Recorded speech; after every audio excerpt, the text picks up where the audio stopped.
preliminary discussions that we have had amongst ourselves, it just goes to say that I'm absolutely honored to be with such stalwarts. I'm a relatively a rookie in the space, but there's never any end to learning. So an honor, of course. The way we thought we'll structure this would be that we do about 40 minutes of explorations amongst ourselves and open it to questions towards the end of the panel. And we could request the attendees to either post your questions in the chat box, and simultaneously we would then pick it up once we are done with the initial questions and panel part of it. I hope that would be all right. So we would start with a very, very simple exploration of the theme itself, which is the idea of impactful CSR. And it's something that we have seen evolving with the current regulatory nuances that have come in. But even as a sector, and I would say specifically in the Indian CSR context, we would all want to hear from our panelists today to understand what are their takes on this term impactful CSR. So I would invite Vinodji to take the lead on this one, and then we'll move to Sandeep. Yeah, sure. Well, impactful CSR, yes, that is what I think the CSR Act meant, that whatever we do should create an impact. There was a time most businesses focused only on profitability and not much more. This was true not only in India, but across the globe. Of course, exceptions were there always in India and everywhere. Things changed in India after the amendment of the Companies Act in 2013, thanks to Mr. Bhaskar Chatterjee, sir, and his commitment. Because without that, I think CSR would not have been mandated. He is rightfully acclaimed as the father of CSR in India. Well, post the CSR Act, most corporates are not doing social service because it is mandated in law, but also because the mindset has changed. The heart has changed over the years. Now, corporates themselves want to contribute to the welfare of the society they are working in and create an impact there. In the past almost 10 years, the way corporates are doing their CSR projects has changed substantially, and that has created an impact. Earlier, CSR activities were there to fulfill a government mandate. Now it is done to create an impact within the society.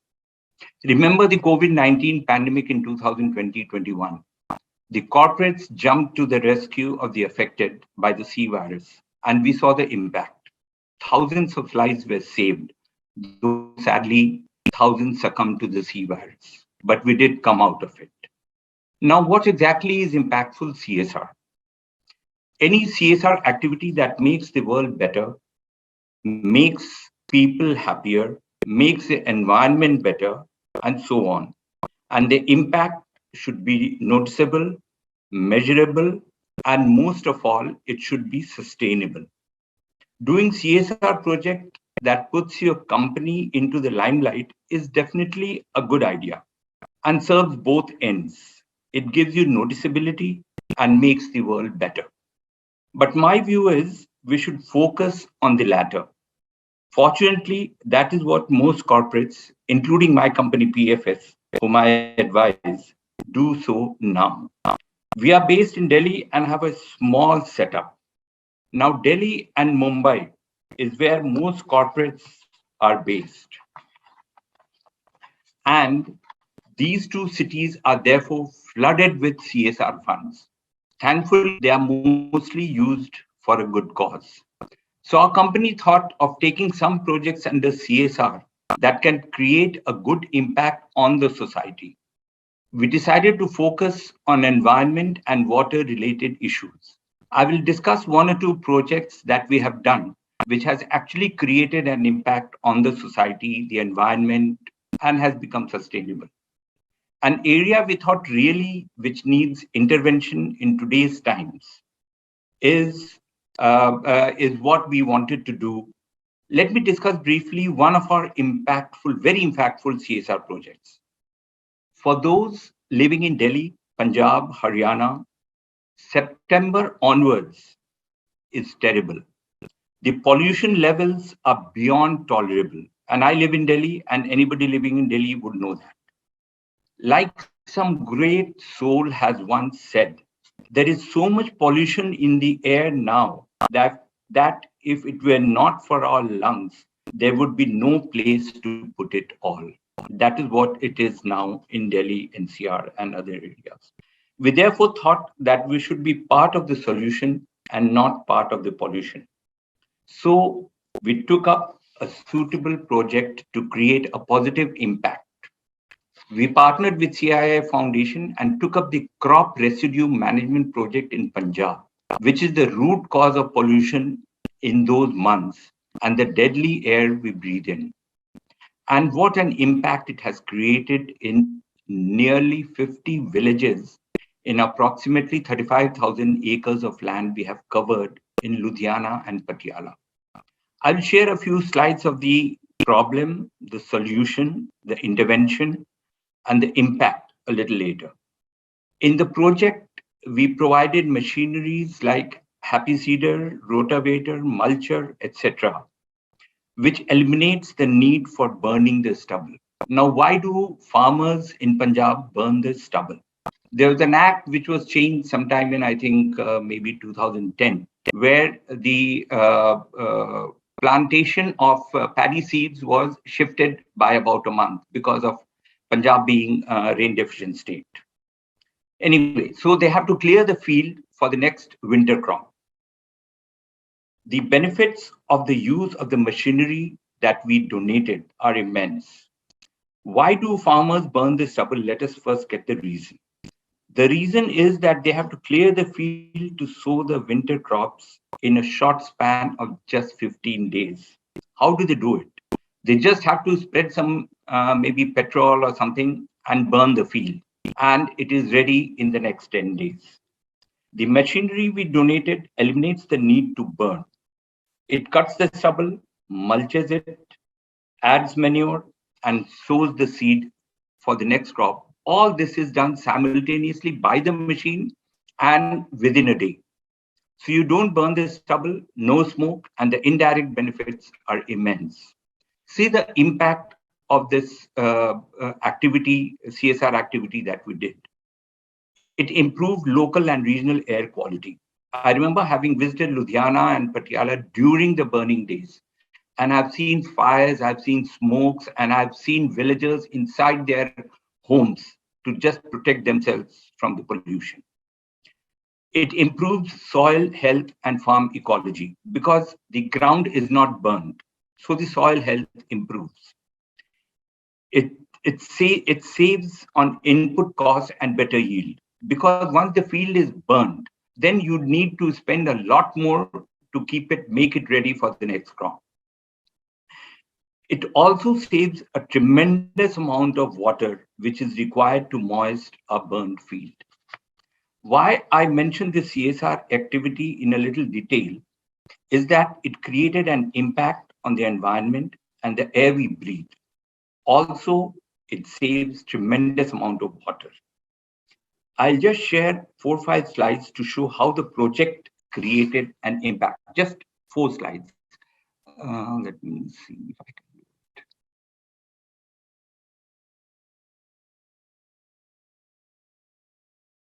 can. Can the slide be seen, please? Can the slide be seen, please? No, sir, not as of now. Not as of now, Mr. Pande. Not until now. Share. Oh, okay. I think I may be making a mistake, so I may not be able to show it. So I'll just come out of it. It's just that I show that I had been to Ludhiana in November 2009, September or October 2019. I could see the burned fields, the fire across the field. Then later on, after a month again, I visited. I could see the ground that was completely burned. And then we donated the machinery. And the crops that came after that were at least 10 to 20% more than it was done earlier.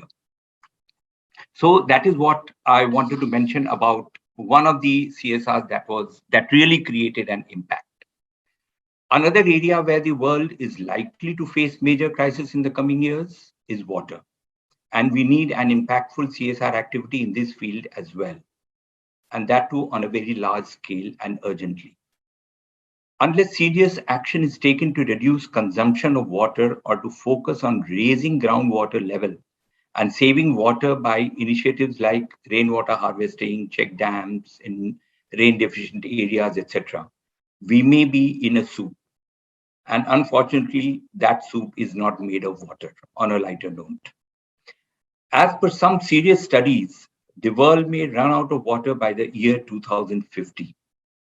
We therefore need to focus on this seriously by creating rainwater harvesting structures wherever possible, like public RWA parks, which we have done, and also channelize rainwater through check dams in rain deficient areas.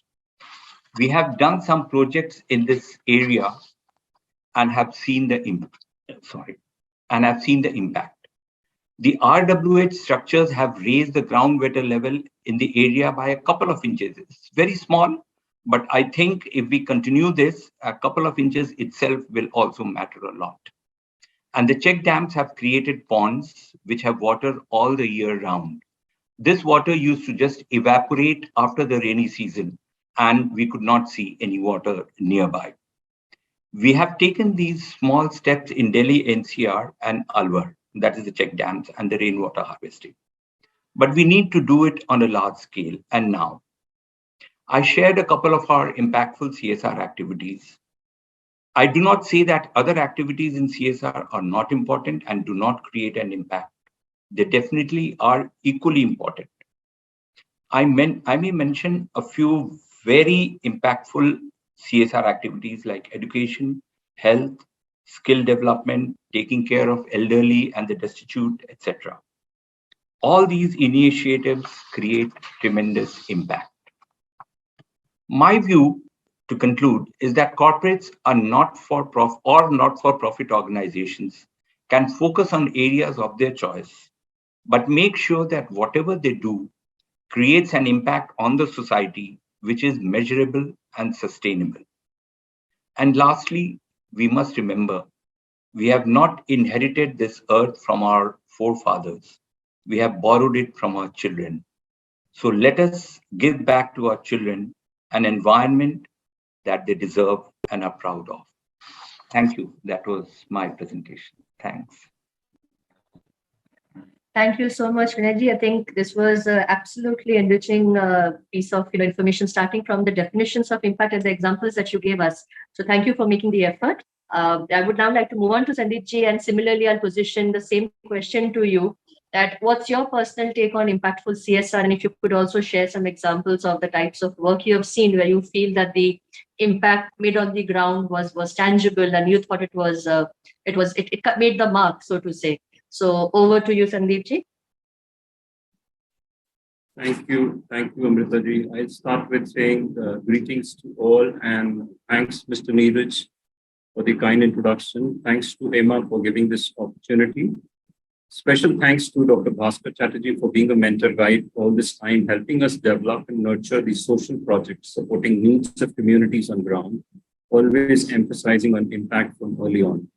I've been blessed to have the blessings from day one of my career in the CSR space when I started working with ActionAid. Thank you, Dr. Bhaskar, again. So for us at the I Foundation of America, impact is meaningful interventions with long-term focus and, of course, sustainability always on the background. And we co-create the projects with communities and the beneficiaries, always keeping in mind the needs on the ground, following a bottoms-up approach.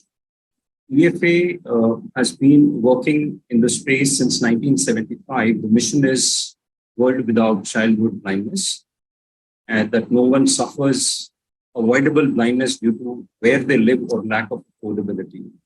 More than 3 million vision screenings have been done by I Foundation of America. We have a setup in India in Rajahmundry in Andhra Pradesh, which is the Gautami Eye Institute. A lot of work is done. And more than 50,000 glasses have been given to the people who need. Over 3 lakh vision surgeries have been performed. Over 25,000 retinopathy prematurity done. This is for the premature babies. The Eye Foundation of America is specifically focused on the early childhood screenings and support for children. Dr. Raju, the founder of Eye Foundation of America, is of the opinion that the time, energy, and interventions done on the children, give a very long, useful life to the children to support themselves, their families, and the ecosystem. The projects, the ROP project, the maternal healthcare and the vision healthcare project, which is called the premature retinopathy. The problem is the retinopathy of the premature children is an eye disease that affects many premature babies.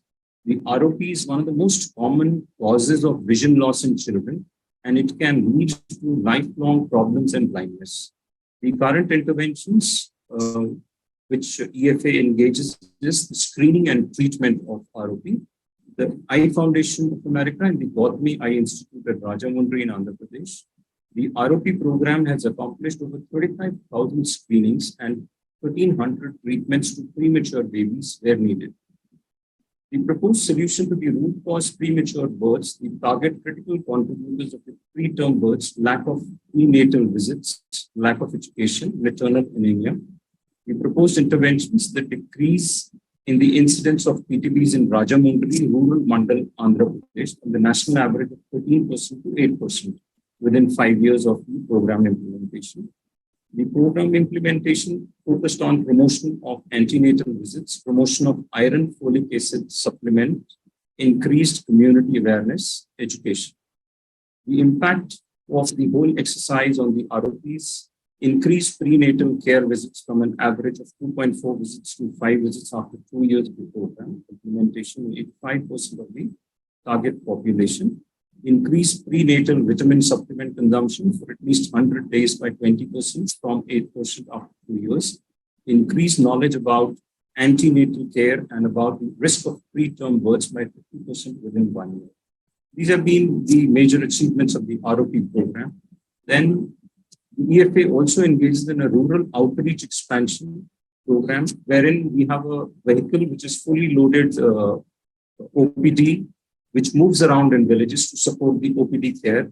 At present, 2.2 billion people around the world have a vision impairment, of whom at least 1 billion have a vision impairment that could have been prevented or is yet to be addressed.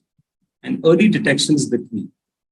The intervention, we conduct camps in nooks and corners of the state of Andhra Pradesh. We screen them for cataract, diabetic, retinopathy, glaucoma, and also glasses. We carry the equipment like slit lamp, fundus camera to do a complete eye examination of the patients in the camp. We transport the patients who require cataract surgery or further evaluation of other eye diseases to the base hospital in our buses, provide them free lodging and boarding, and transport them back to their homes after treatment. And the post-operative follow-up is done at their respective home in the towns and the villages where they come from. Apart from bringing the patients from various places of the state, we had set up vision centers. A vision center is a place where a senior or optometrist does a comprehensive eye exam and prescribes the glasses for the patient. If the patient has a medical eye problem and needs further evaluation by an ophthalmologist, he will be referred to the base hospital. The impact of this has been millions of people in the rural areas with avoidable visual impairment that is moderate to severe. If we reach the people in time, most of this blindness can be avoided. Early detection and treatment is the key. Gautami Institute in Rajahmundry also focuses on vision-saving surgeries, the cataract surgeries. 19.34 million people are bilaterally blind from age related to cataract. This represented 43% of all the blindness. This is based on the World Health Report, 1998. The number of people blind from cataract in the world is increasing by approximately 1 million per year, and the number of operable cataract eyes with a visual acuity of less than 6/60 is increasing by 4.5 million per year. Miniasian and Mehra estimated that in India, 3.8 million people become blind from cataract each year. Globally, the incidence figure is probably at least 5 million. In Andhra Pradesh, India, Arogysri does not cover the adult cataract. This led to many elderly people being neglected in the region. During the COVID times, hospitals were not able to care for the patients with vision problems. Slowly, the patients were allowed to be seen again, but for many, it's too late. During a recent trip to Guatemala, we saw 3 patients who became permanently blind due to secondary glaucoma because of unoperated hypermature cataracts. The intervention, the phacoemulsification surgery of the cataract, is the latest and the safest method, and we provide this surgery for every patient. The instrument we procured very recently is a $60,000 instrument, which provides a faster visual rehab and less complications. For the patient, this means spending less time in the hospital during and after the surgery. This reduces the economic burden of the patient due to the rapid recovery of visual function in cataract patients. These patients can therefore return to their everyday life early. The impact of the overall intervention is early recovery leads them back to their routine, and if they are working, return to work. Thus, they are not a burden to themselves, to the family, and the society as a whole. I think I'll stop here and share 3 live examples of PFA interventions in Guatemala. Thank you for the opportunity.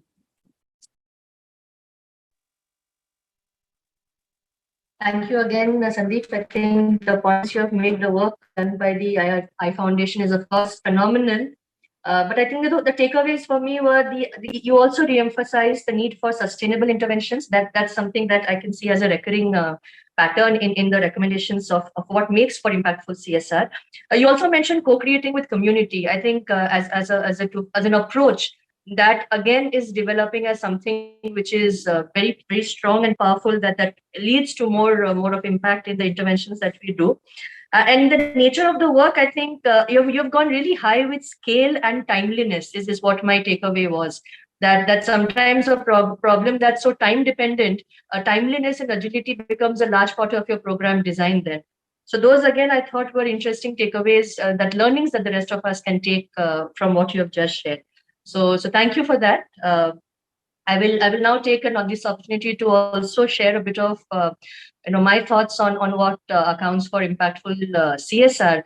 As all of you probably know, Tata Steel in itself needs no introduction, and CSR has been part of our DNA, even in our business model. Our founder, Jamshedji Tata, wrote to his family saying that community is the heart of the enterprise. So it's not so much a regulatory norm that we follow, but it's something that our business model is built around. And I personally, being a small town person myself, I've seen the benefits of that. So it's something that I think has to be very closely integrated with our business philosophy. That's something that I've seen. Tata Steel Foundation as an entity was, of course, established pre-COVID, and we formally launched it only this year. But the work and the relationships have a century of experience that we can talk about. I would like to start with a very simple thing I would share with all of you all, is the vision that we arrived at for the foundation. And then if you would just stay with me as I tell you what the vision is. It's an enlightened and equitable society in which every individual realizes her potential with dignity. I'll repeat that: an enlightened and equitable society in which every individual realizes her potential with dignity. Now, as can be imagined, a lot of press releases when this went out actually corrected that her to him, saying that galti ho gaya hoga. But we very, very, very consciously took a call to design our CSR models on the fulcrum of women in the community. Our experience has been that women as change makers has been a very, very powerful phenomenon that we have seen over the year. So that was something I thought, that the dignity piece and the piece on potential is something that our CSR philosophy is defined around. While we have taken up a very ambitious decadal plan of reaching out to 10 million lives through our programs, I would like us to take a little step back and look at how we arrived at what we should do and what we should continue doing, and also maybe take a call on what we shouldn't do. That's another piece that we feel CSR programs often are launched with a lot of enthusiasm, but we don't really design an exit plan around that. And maybe that in itself becomes an impact impediment in some way. So our exercise a couple of years back to arrive at what we need to continue doing and what perhaps we need to do less of. So we did that exercise. And the data, and this is something that I'm taking the opportunity to share with all of you all. We looked at the SDG goals, we looked at the Social Progress Index, we looked at the Niti Aayog aspirational districts. We also looked at the Human Developmental Index. And the numbers that got thrown up, and this is available publicly to all of you all, was that Eastern India seemed to be facing a massive deficit in developmental parameters, and shockingly so. And if you just do the math, it's staring at us in our face. But at the same time, when you look at the CSR spends of corporates annually, year on year, I'm not factoring the COVID years, but definitely before that, it's a abysmal 8% of the annual spends.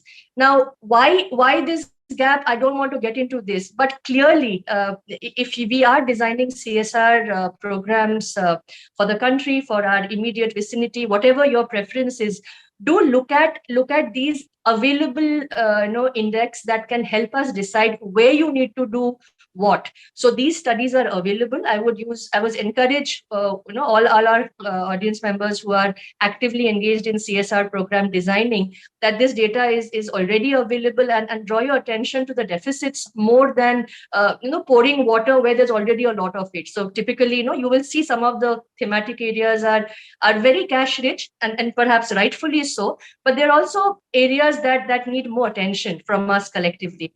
So this was one space. The other point I wanted to share with you all was, in the scope of designing, what we do, a lot of people think, oh, Tata Steel is in Jharkhand and Odisha, that's why they are there. But the reason for actually focusing on something that we can say as a project, how do we measure? There has to be KPIs to measuring that.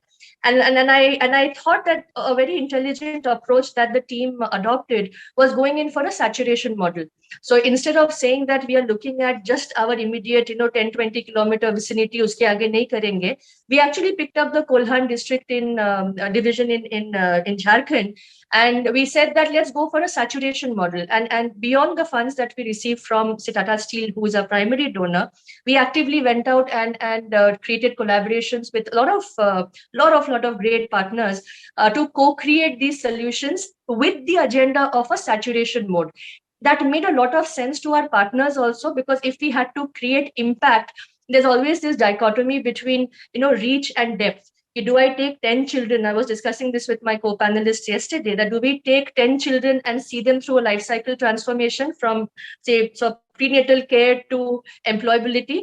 Or do I take 100 children or 1,000 children and go in for primary education? There's always a choice, because resources are often finite, including manpower and access.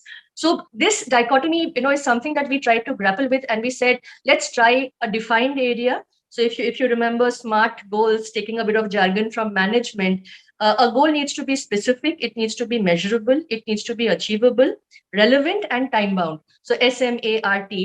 And I found myself applying it to what we do. All of those ticks got marked beautifully.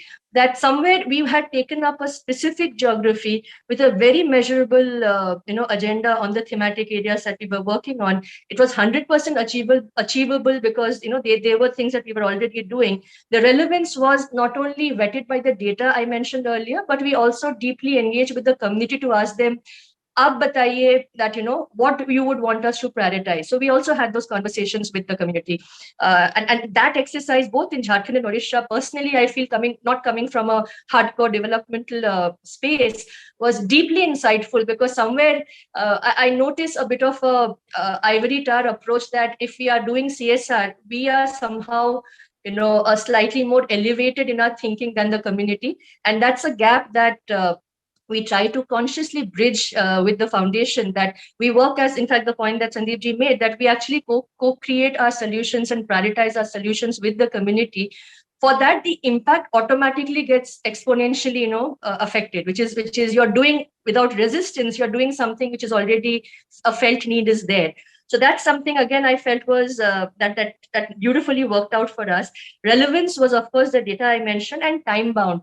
That now, one can always say that, Tata's most respected brand globally, aapke paas to bahut paisa hai, aap hi sab kar dijiye. Now, while we as a company, Tata Steel, I would say, we do spend more than our stipulated 2%, but that's not the point. The point I would want to share with this gathering is that the power of collaboration.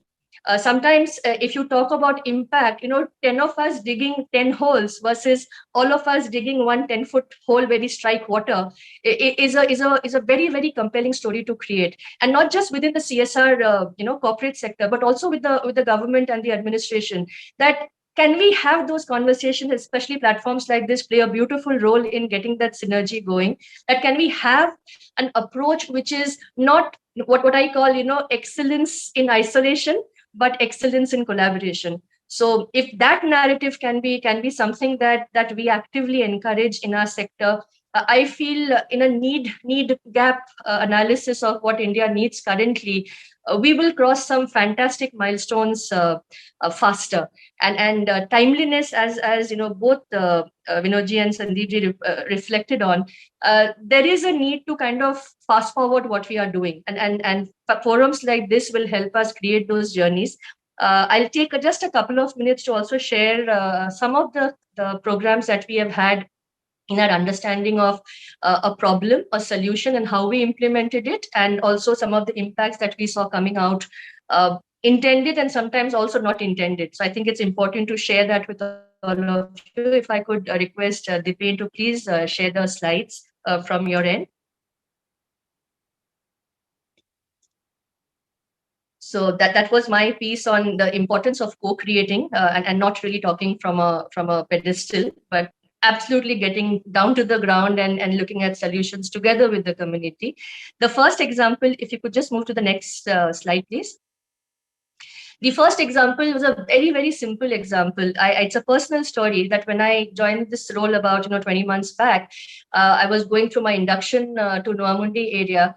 And as most of you know, the Asha Didis work in that area, and they do a fantastic job without any kind of formal employment with the government. But if you see them, if you meet them, they are always smiling. They are always so eager to do the work that they are doing.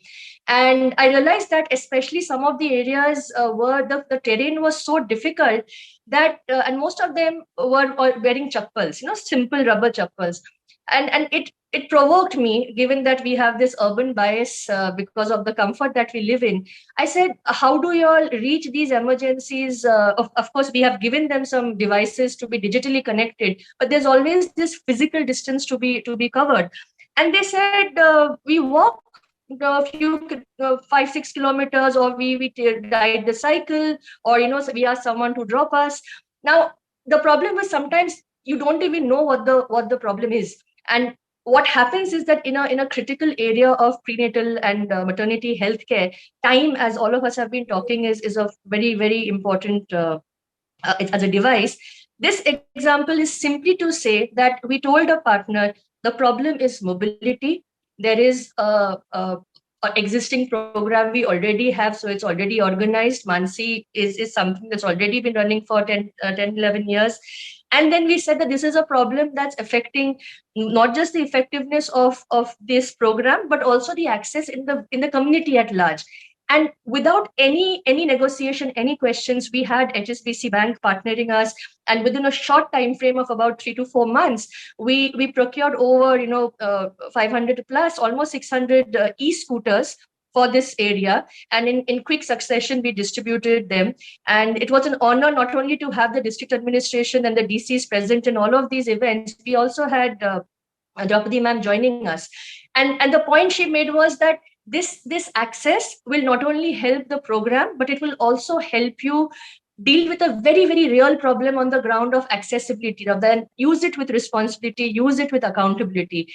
Now, for me, looking at this as a very small example of how impact can be exponential was something I wanted to share with you all. The next slide, please. This again is a problem where we are looking at making Jamshedpur, the steel city, free from the worst forms of child labor. Again, a personal anecdote would be having born and brought up in that city.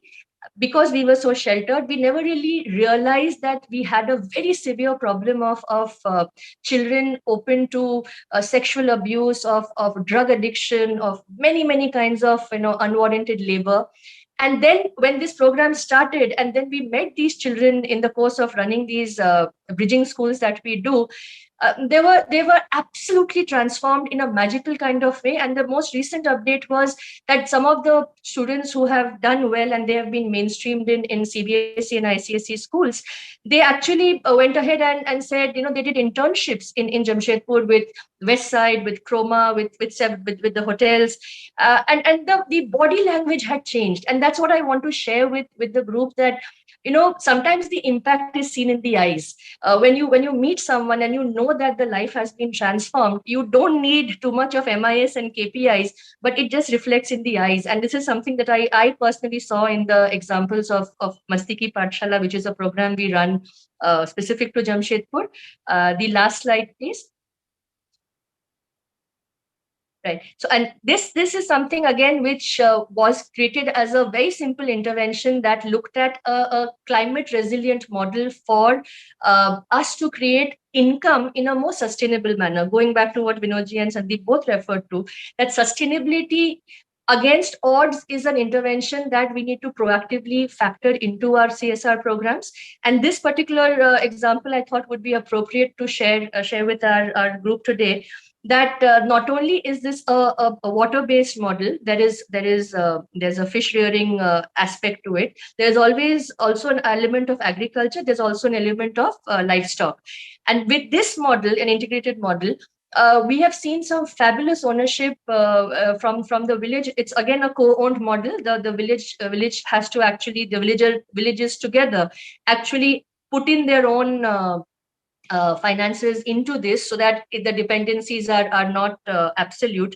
And then we looked at seeing if we can step back, give them technical support, and then this becomes a self-sustaining model. So this again was something I felt that enabling as a factor of a program design could be something that really helps us achieve scale, and also, in a manner of speaking, look at something that will allow us to plan an exit without damaging the project.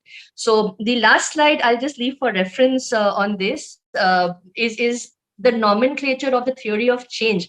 And as all of you all being experienced CSR specialists, we interchangeably use, Dipendus, the last slide please, which is just for reference, and I don't want to delve too much into it, is we all of us need to have a standardized nomenclature, if I could say, or terms that we use in the sector, where looking at how many lives you are reaching, altering, transforming, is something that we all need to have an agreement on, so that when we look at, I have distributed 1,000 tablets versus the students who I gave tablets to, 100 of them actually made global applications. Suddenly your narrative changes if we understand the cascade of these words a little bit more with depth. So that's all from my side in terms of sharing what Tata Steel Foundation's approach is, and hopefully there are some takeaways that would be of useful to everyone. The next piece we thought we will start with, and I'll go back to Sandeep ji on this, was that in your thought of looking at our sector, anything that you feel has been highly inspiring for you, could be a project, could be an entity that does CSR work. Do share your thoughts with us on that, and then we'll move to Vinodji, of course. Thank you, Amrita ji. I think you mentioned two things which are very close to my heart. Number one, you talked about collective social responsibility, and you touched upon visible impact. I think these are very, very critical things. And as far as the big projects which have in our ecosystem, which I have been looking at, watching the progress of it, are the projects done by, because I myself come from the Rotary fraternity, we've got the Rotary India Humanity Foundation, which has done massive projects. And especially to mention here is the large project which we did for the MHRD schools, the entire digitization of class 1 to class 10 syllabus. And then this was available free, and this was offered to MHRD. This was kind of live telecast on the Doordarshan, available on TV everywhere for all students, free of cost. So that was a massive project which brought about huge change, and especially during the COVID, when the children were away from the schools. I wanted to mention about that. And the other one is the large projects which we are doing in the space of water. Vinodji talked about it a lot. The Rotary India Water Mission has been working with the Government of India with a commitment of 10% achievement of the government target. So that's the massive project which is in the making. And these are two programs which are run by the Rotary India Humanity Foundation as mission projects. So from my side, I'll stop here. Over to you, Vinodji. Hi. One thing, of course, about what Amrita ji spoke was somebody protesting at her potential with dignity to be changed to his potential with dignity. This is a little surprising in today's world, because now in today's world, I think his and her should be avoided, and it's just both of us, all of us are equal. Another thing you talked about was just about 8% of the annual spends in certain locations.